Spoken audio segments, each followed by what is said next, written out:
मी साताऱ्याच्या पाचपुतेवाडीमध्ये ड्रग्जवर कारवाई करण्यात आली आहे। पुण्याच्या DRI विभागाच्या पथकानं एक शेड सील केलं असून या शेडमध्ये अंमली पदार्थांची निर्मिती केली जात असल्याची माहिती समोर आली आहे। कारवाईबाबत सातारा कराड पोलीसही अनभिज्ञ आहेत आणि त्यामुळे नक्की या ठिकाणी कोणता अंमली पदार्थ तयार केला जात होता आणि किती जणांना ताब्यात घेण्यात आलं याची माहिती समोर येऊ शकलेली नाहीये।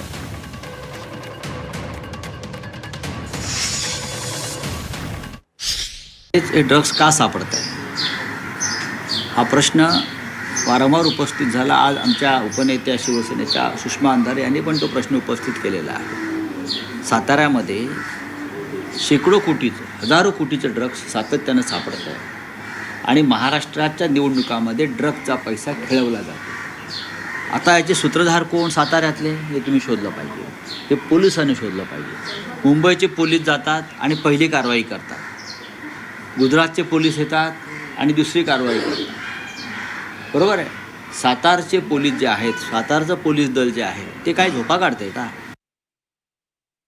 ड्रग्ज मुक्त महाराष्ट्र करण्यासाठी विरोधी पक्ष आणि सत्ताधारी आमचे सगळे राजकीय मतभेद बाजूला ठेवून आम्ही ताकदीने महाराष्ट्राच्या हितासाठी एक येण्यासाठी ड्रग्सच्या विरोधात, पण त्या बाबतीत त्यांनी कठोर न कठोर हे निर्णय घेऊन ॲक्शन घेतलीच पाहिजे ही आमची, आणि एक फक्त राजकीय काम करते म्हणून नाही, पण एक आई म्हणून, एक जबाबदार नागरिक म्हणून माझी हात जोडून महाराष्ट्राच्या माननीय मुख्यमंत्र्यांना विनंती आहे की ड्रग्ज मुक्त महाराष्ट्र हा झालाच पाहिजे आणि ड्रग्जमध्ये असंही कोणीतरी सापडलं तर कुणालाही माफी नाही।